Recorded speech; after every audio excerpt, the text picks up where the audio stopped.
ఇస్తుర్రు, థియేటర్కి వచ్చి సినిమా చూస్తుర్రు అనే ఒక గ్రేట్ కల్చర్ ఉంది మన దగ్గర. అండ్ హిందీ సినిమా టికెట్లు 400-500 ఉంటాయి. Comparatively are ticket prices are less. Still we collect.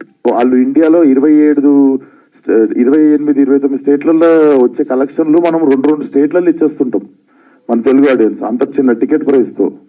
So ఇంతమంది బతుకుతున్నారు థియేటర్లో పనిచేసిన వాళ్ళు కావచ్చు, వాళ్ళు కావచ్చు. ఒక 2 నెలల నుండి సినిమా లేదు థియేటర్లో. ఇప్పుడు మనం అందరం కలిసి సంతోషపడాల్సిన విషయం, ఒక సినిమా వచ్చింది, మళ్ళీ థియేటర్కి జనాలు వచ్చిర్రు, థియేటర్లకి రెవెన్యూ వచ్చింది, కొన్ని మూసేద్దామనుకుర్రు. అది ఇంత నడుస్తున్నప్పుడు ఇంకా మీరు చూడకుండానే ఇచ్చిర్రని మీరు అంటారు. అది పొద్దున్న నుండి నాకు 10 మంది చెప్పారు అది చూడకుండా ఎందుకు ఇస్తుర్రు అనే సినిమాకి రివ్యూ అని. కొన్ని చోట్ల షో అయిపోకముందు. అండ్ కొంతమంది ఫస్ట్ హాఫ్కి ఒక రివ్యూ, సెకండ్ హాఫ్కి ఒక రివ్యూ. సెకండ్ హాఫ్ రివ్యూ రాస్తున్నప్పుడు, ఫస్ట్ హాఫ్ రాస్తున్నప్పుడు మరి సెకండ్ హాఫ్ ఎప్పుడు చూసిర్రు, పాజ్ చేసిర్రు మరి థియేటర్లో తెలియదు. సో ఇట్లా మరీ మనం అంటే మా శత్రువులు ఎక్కడో ఉండరు. సో మన ఇండస్ట్రీ ఎంత మంచిదని ఇక్కడ మనం ఆనందపడుతున్నాము, ఇంత మంచి ప్లేస్లు ఉన్నాము, ఆడియన్స్ ఇంకా థియేటర్ని ఎంకరేజ్ చేస్తున్నారని. అట్ ద సేమ్ ప్లేస్ ఇట్లాంటివి కూడా జరుగుతుంటాయి. అంటే నాకు తెలిసి మనం చేంజ్ చేయలేము అనుకుంటా. You should become bigger than a problem like I said yesterday. ప్రతి మూవీకి మరి మీరు ఇలాంటి ఫేస్ చేయడానికి రెడీగా ఉన్నారా? మరి ఫేస్ చేయడానికి రెడీ ఉన్నానా అంటే ఇప్పుడు నేను ఏం చేయగలుగుతా, ఒక ఐడియా చెప్తే నేను ఇంప్లిమెంట్ చేస్తా అది. ఎందుకంటే అంటే అలసిపోయినాం అనుకుంటా చెప్పి, దాని బదులు చెప్పకుండా మూడు ఖరాబ్ చేసుకోకుండా డిస్ట్రిబ్యూటర్కి ఫోన్ చేస్తే 3 సెట్ అయిపోతుంది. సో అది బెస్ట్ అనుకుంటా. మీ అందరికి తెలుసు సినిమా ఎట్లా ఆడుతుందో, మీ అందరికి తెలుసు. ఇదేదో ఆడకుండా హౌస్ఫుల్ కాకుండా సినిమా కలెక్షన్లు రాకుండా నేను ఈయన కూర్చొని ఏదో మూమెంట్. యాక్చువల్గా అయితే మేము కేక్ పెట్టుకోవాలి, బయట క్రాకర్స్ కాల్చాలి. అది కూడా ఎందుకు చేయలేదు అంటే మేము మా ప్రొడ్యూసర్ గారి ఇంట్లో జరిగిన ఇన్సిడెంట్ కి రెస్పెక్ట్ పే చేయాలని చెప్పి we kept it very simple and com.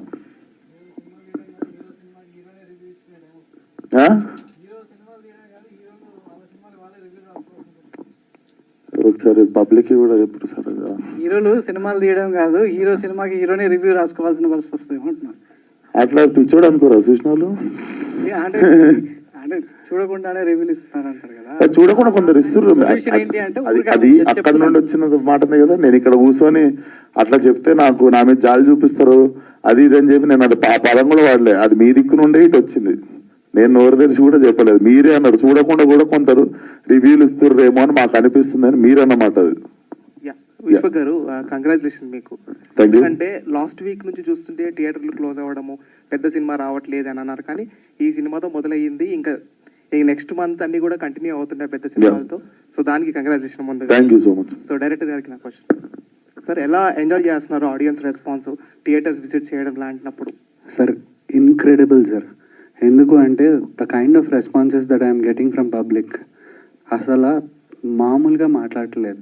ఎందుకంటే ఎస్పెషలీ ఆడపిల్లలు అయితే సెకండ్ హాఫ్ గురించి ఎంత బాగా మాట్లాడుతున్నారు అంటే, అన్న అది ఇట్ వాజ్ వెరీ ఎమోషనల్ అన్న, వెరీ ఎమోషనల్ అని మాట్లాడుతున్నారు.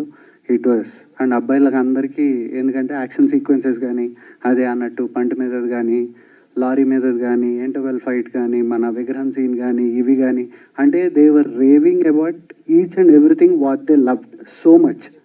So I'm so happy and I'm so confident.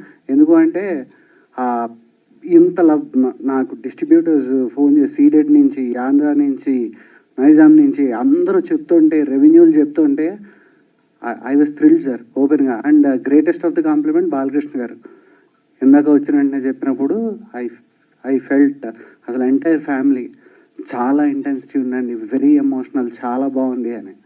And ya it was a great moment. షో గారు అంటే ఇందాక రివ్యూస్ గురించి మాట్లాడుతున్నాం కదా, అంటే మరి ఏమన్నా అంటే గతంలో కూడా అన్నారు ఒక 1 వీక్ దాకా రివ్యూస్ ఇవ్వకుండా కొంత చూద్దాం అన్నట్టుగా గతంలో కొంతమంది ప్రొడ్యూసర్స్ అన్నారు. మరి దానిపైన ఏమన్నా మీరు మాట్లాడుకోవాలి? అట్లీస్ట్ వారం అన్నారు సార్. పొద్దున్న 6ంటికి రివ్యూలు రాసిర్రు, 5ంటికి రాసిర్రు. అది కూడా అసలు ఇప్పుడు సరే, ఇప్పుడు నిజంగా చూస్తే ఒక లెక్క రాయవచ్చు, ఏదైనా నిజంగా వీక్ ఏదైనా పట్టుకొని దాని గురించి రాయొచ్చు. ఏదైతే ఎక్స్ ఫ్యాక్టర్ ఉందో, మ్యూజిక్ రగ్గొట్టేసిన సినిమా, మ్యూజిక్ వాజ్ వెరీ బ్యాడ్. అది అంటే బేసిక్గా చూడలేదు, అర్థమైపోయింది. అది ఏదో నైట్ నేను పొద్దున రాసేసుకొని పెట్టుకుర్రు, పొద్దున పోస్ట్ చేసిర్రు అది అంతే. సో ఏం చేస్తాం నాకు తెలియదు, ఆలోచిస్తున్నాయి చూద్దాం ఏమనుకుంటే. ఇప్పుడు బట్ వారం రోజులు అయితే అది మన అందరం కలిసి ఎందుకంటే ఇట్స్ నాట్ అబౌట్ రివ్యూ కదా, మనం సినిమా మీద చాలా రకాలుగా రెవెన్యూ ఉంది. అంటే దీనిపైన ఇప్పుడు ఇండస్ట్రీ లేదా చాలా డిస్కషన్ కూడా జరుగుతుంది. అంటే ఏం లేదు సార్, ఎంత డబ్బు, ఎంతమంది ఎంప్లాయ్మెంట్, ఎంతమంది కష్టం కదా అది. అంటే రివ్యూలు కూడా ఎట్లున్నాయి అంటే చిన్న రివ్యూ రైటర్స్ ఉన్నారు కదా, వాళ్ళు ఏం చేసేస్తున్నారంటే ఫస్ట్ వాళ్ళకంటే సీనియర్లు పెద్దోళ్ళు దాన్ని చూసుకుంటూ కూడా దానికి దగ్గరలో వేసేస్తారు. మనం దానికంటే దగ్గర లేకపోతే మనది వాళ్ళంత పెద్ద కాదనుకోని అది ఏందో అది అర్థం కాని పంచాయతీ అది. కానీ బట్ దాని గురించి అసలు మాట్లాడాలనుకోలేదు సార్. నాకు కూర్చొని నా ఆడియన్స్కి థ్యాంక్ యూ చెప్పాలని ఉండే. అండ్ మా సినిమాకి థియేటర్లకి 2 నెలల తర్వాత జనాలు వచ్చినందుకు మీ అందరు కూడా అర్థం చేసుకొని పాజిటివ్గానే వచ్చినందుకు. So I just wanted to keep it very simple and లౌడ్గా ఉండొద్దు అనుకున్నాం. మా ఏదైతే ఇప్పుడు 2-3 days అన్నా అట్లీస్ట్, ఎందుకంటే మార్నింగ్ కూడా వంశన్న అందరూ వాళ్ళ అంతర్క్రియల కార్యక్రమంలో ఉండే కాబట్టి. సో అసలు పెట్టొద్దు అనుకుని లాస్ట్ మినిట్లో ఇంకా లేదు పెడదాము, ఎందుకంటే we have to thank audience first. మనం ఎంత వద్దనుకున్నా మళ్ళా ప్రతిసారి మనం హోప్ చచ్చిపోయినప్పుడల్లా ఆడియన్స్ మనకి తిరిగి లేదు మేము వస్తాం, మంచి సినిమా అయ్యి మేము థియేటర్కి వచ్చి చూస్తాం, రివ్యూలు బాగాలేకపోయినా వచ్చి చూస్తాం అన్నంత చేసిన వాళ్ళకి మనం వచ్చి థ్యాంక్స్ అన్న చెప్పాలి. అంటే పొద్దున్న సినిమా చూసిన అంటే నేను పబ్లిక్ టాక్ తీసుకున్నా, వాళ్ళు ఏమన్నా చూసారా? చూసిన నేను క్వశ్చన్ అడుగుతా, నేను కాదు చూసిన వాళ్ళు అని చెప్తున్నాను. మీరు చూసారా? నేను చూడలేదు. మరి మీరు చూసినాక అదే టాక్ ఇది చెప్పేదేనండి. అంటే వాళ్ళు చెప్పింది ఏంటంటే గామి తర్వాత మళ్ళీ డిఫరెంట్ చేశాడు, అంటే అదే డిఫరెంట్ అంటే దానికంటే డిఫరెంట్ అనేసి వాళ్ళు చెప్పడం జరిగింది. అది సో ఇలాగే చేస్తుంటారా డిఫరెంట్గా వచ్చినప్పుడు స్టోరీస్? నాకే బోర్ కొడుతుంది సార్, నాకు ఏదైనా భయపెట్టకపోతే నేను చెయ్యాలి, నాకు భయపెట్టాలి, అప్పుడు దాన్ని ఛాలెంజ్ తీసుకుంటా.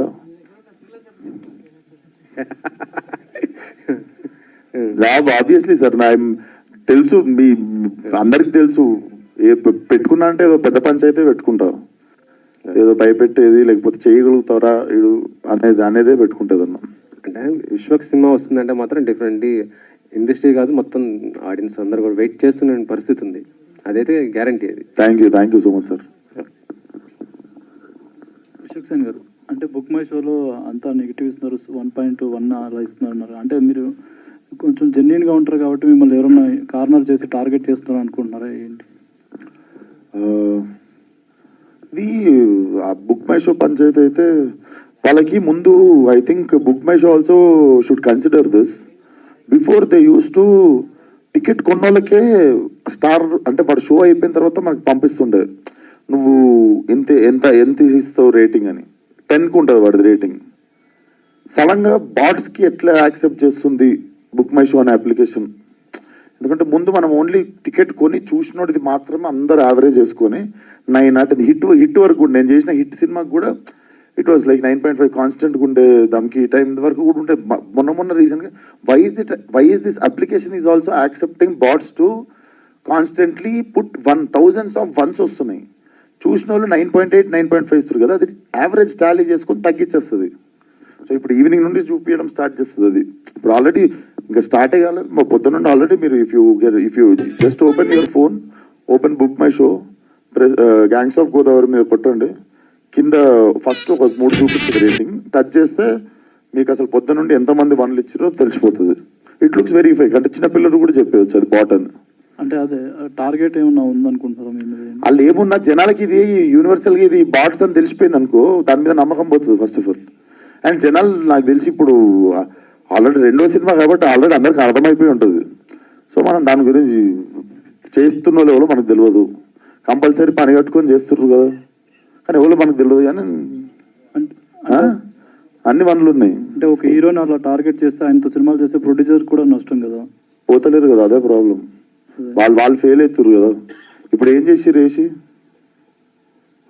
మీరు తెలిసిన డిస్ట్రిబ్యూటర్లకి వాళ్ళకి అందరికి ఫోన్లు చేసుకోండి. Maximum matinees, first shows, second shows అన్ని హౌస్ఫుల్ నడుస్తాయి ఈరోజు, రేపు నడుస్తాయి. సో అది ఎఫెక్ట్ చేయకుండా మనం పని చేయాలి అంతే. ఇప్పుడు ప్రొడ్యూసర్ నష్టపోయేంత సీన్ అయితే నాతో ఏ ప్రొడ్యూసర్ నష్టపోలే ఇప్పుడు దాకా. అంటే కావాలని అలా టార్గెట్ చేసే వాళ్ళ వల్ల ఇదవుతుంది. అదే ఆ టాపిక్ ఎంతసేపు మాట్లాడినా మనకు తెలియదు ఆ లెవెల్. ఇంకోటి తెలిస్తే మాత్రం చెప్పండి నాకు. మీ సినిమాతో పాటు ఇంకో 2 సినిమాలు రిలీజ్ అయ్యాయి కదా, అంటే ఇలా కాంపిటీషన్ ఉండడం వల్ల కూడా కొంచెం కలెక్షన్స్ తగ్గేది ఉంటుంది. నాకు తెలియదు ఆ రెండింటి, నాకు పొద్దున్న నుండి నాదే సరిపోయింది యాక్చువల్లీ.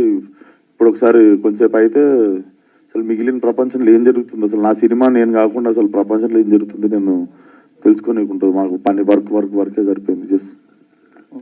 ఇంకోటి ఏంటంటే మీ ప్రతి సినిమాలోనే 2 హీరోయిన్స్ ఉంటారు, అదేనా సెంటిమెంటా ఏంటండి?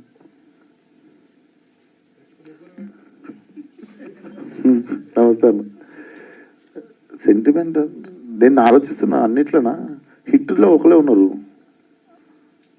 హిట్ సినిమాలు ఒకలే ఉన్నారు. ఓరి దేవుడా, దమ్కి ఇలా చూసుకుంటూ పోతే చాలా సినిమాలు ఉన్నారు. బాగుంటుంది కదా చూడటానికి.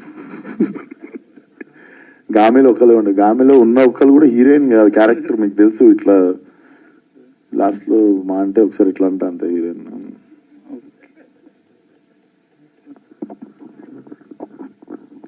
డైరెక్టర్ గారు, నాగవంశీ గారు ఇప్పటికే దీనికి సీక్వెల్ చేస్తామని అనౌన్స్ చేశారు గతంలోనే. మిమ్మల్ని అడిగినప్పుడైతే మీరు సినిమా రిజల్ట్ని బట్టి చేస్తామన్నారు. ఇప్పుడు ఎక్స్పెక్ట్ చేయొచ్చా మనం త్వరలోనే అనౌన్స్మెంట్ కూడా? 100% చేస్తామండి. అలాగే పవర్పేట గురించి కూడా, పవర్పేట కూడా ఉందండి. పవర్పేట గురించి కూడా చాలా తొందరలోనే చెప్తాను దాని డీటెయిల్స్ అన్ని. అండ్ కథ అంతా రెడీ చేయాలి కదండి. కథ అంతా అయిపోయిన తర్వాత రెడీ చేసిన తర్వాత చాలా డీటెయిల్గా దాని గురించి చెప్తాను. Thank you. సినిమా లీడ్ ఇవ్వలేదు మీరు పార్ట్ 2కి, అంటే ప్రీక్వెల్ వెళ్తారా? అది చూస్తారు కదండి, దానికి చాలా ఉంది, అదంతా చెప్తాను, వివరంగా చెప్తాను. దాంట్లో ఏం చేయబోతున్నాం, ఏం జరుగుతుంది, ఏంటి అనేది. హైలైట్ ఏంటంటే ఆ లీడ్ సీన్ నా ఫోన్లో ఉంది. మేము జస్ట్ లాస్ట్ మూమెంట్లో ఒక టైటిల్ రిజిస్ట్రేషన్కి అటు బేసిక్గా నేను చెప్పినట్టు దీనికి 1, 2, 3 అని ఉండదండి. సో గోదావరి ఉంది కదా, గ్యాంగ్స్ ఆఫ్ గోదావరి అనేది story will be about same gay, but the place location will change. So అది మా దగ్గర టైటిల్ రైట్స్ లేకు అది ఇది అని చెప్పి ఒక రీజన్ వల్ల మేము లాస్ట్లో సపరేట్గా మీకు ఇంకోసారి ఈవెంట్ పెట్టుకుని వేద్దామని చెప్పి ఆయన ముందు.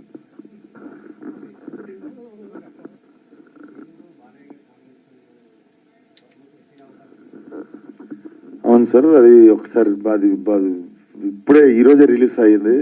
కొంచెం ప్రశాంతంగా ఇంకో సినిమా గురించి మేము కుప్పలు దాచాను సార్ లోపల. గోదావరిని దీంట్లో కొత్తగా చూపించారు కదా, అంటే ఇప్పుడు డైరెక్టర్ గారు ఫస్ట్ నుంచి చెప్తూ వచ్చారు గోదావరి అంటే పచ్చని పొలాలు, నదులు ఇవన్నీ. ఇందులో బట్ మంచి యాక్షన్ అలా చూపించారు. సో గోదావరిని కొత్తగా చూపించారు కాబట్టి ప్రమోషన్స్ అక్కడ సపరేట్గా గోదావరి జిల్లాలకి ఏమైనా వెళ్ళి ప్లాన్ చేస్తున్నారా? బేసిక్గా నాకు అసలు ట్రైలరే అక్కడ లాంచ్ చేయాలని ఉండే అండి, కాకపోతే ఇప్పుడు ఎలక్షన్ కోడ్ నడుస్తుండే కదా. సో లేకపోతే అసలు I really wanted to do మంచిగా అక్కడ రాజమండ్రిలో మంచి నీటి పక్కన పెట్టుకొని నాకు మంచి ఈవినింగ్ మధ్యాహ్నం పెడితే అయిపోతాం అందరం. మంచి ఈవినింగ్ పెట్టి చేయాలని ఉండే ట్రైలర్, కానీ మన ఎలక్షన్ కూడా నడవడం వల్ల మేము హైదరాబాద్లోనే చేసాం.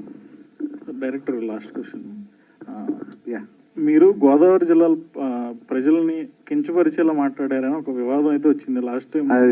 చాలా నాకు నవ్వొచ్చిందండి. అదే వీడియోలో 30 సెకండ్ల ముందుకు వెళ్తే నేను చెప్పాను నాకు క్లియర్గా, మీకు తెలుసు నాకు తెలుసు. ఏమన్నా నేను పుట్టి పెరిగి అందరూ మా వాళ్ళందరూ అక్కడ ఉండి నా ఫ్రెండ్స్ అక్కడ ఉండి నేను ఎందుకు చేస్తాను అంటే నన్ను కూడా వైరల్ చేయొచ్చు అనేది నాకు అప్పుడే అర్థమైంది. ఎందుకంటే అది జరిగిన 10 days నేను దుబాయ్లో ఉన్నానండి, రీ రికార్డింగ్ జరుగుతుంది. ఆ తర్వాత చెన్నైలో ఉన్నా. వస్తే నువ్వు వైరల్ అయ్యి నేను కూడానా ఓ వావ్ అనుకున్నా అంతే. మీరు ఉభయ గోదావరి జిల్లాలని మెన్షన్ చేస్తే అది ఏకంగా ఆంధ్ర తెలంగాణ మధ్య ఆ లెవెల్కి వెళ్ళిపోయింది. అదేనండి, అంటే నన్ను కూడా వైరల్ చేయొచ్చు అనే విషయం నాకు అప్పుడే అర్థమైంది. Thank you. Thank you.